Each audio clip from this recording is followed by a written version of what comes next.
It was the voyages of Columbus that set forth the sequence of events and exchanges that changed our hemisphere and the entire world forever, as has already been noted. This sequence of events included the Spanish and Portuguese colonization of South and Central America, the British, French, Spanish, and Dutch colonization of the Caribbean, the first English-speaking settlement in North America at Jamestown, just a couple hundred miles south of us, in 1607, and the establishment of the first French-speaking colony at Quebec a year later. And we must also note this sequence of events included the first shipment of slaves from Africa to the New World in 1518, the violent conquest of ancient civilizations in Mexico and Peru, and the subjugation, displacement, exploitation, and death by disease, deprivation, and slaughter of indigenous peoples throughout the hemisphere. But rather than glorify or vilify our forebears on this day or dwell on historical grievances, I think we should use this occasion to celebrate what unites us all as Americans. For however we choose to view our past, it is indisputable that the chain of events set forth by Columbus's voyages made us all what we are today as Americans. I think it is fitting that what we refer to as Columbus Day in the United States in much of Latin America is called Dia de la Raza. For most people in most of our countries are neither fully European, nor indigenous, nor African, but some mixture of the three, with increasing amounts of Asian thrown into the mix more recently as well, myself included.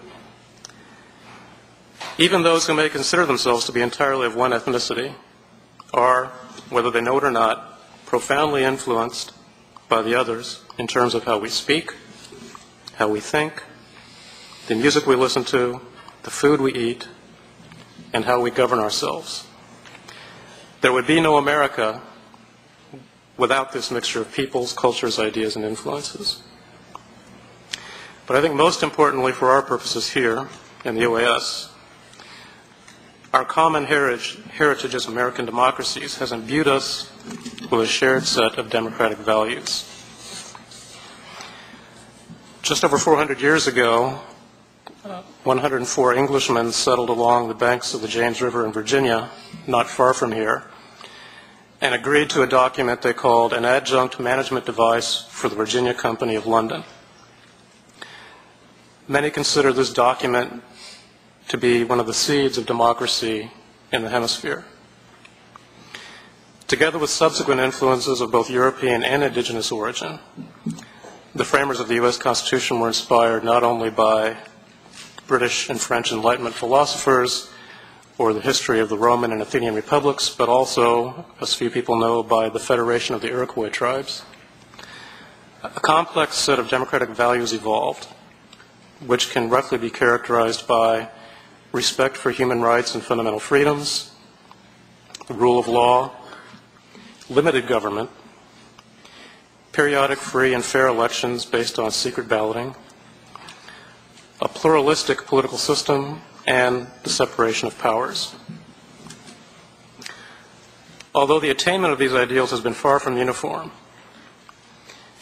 and democracies remain fragile and flawed in many places of our hemisphere to this day, the mere fact that we shared this common aspiration from an early date sets us apart from other parts of the world and has made the Americas a beacon for people seeking freedom and opportunity for centuries.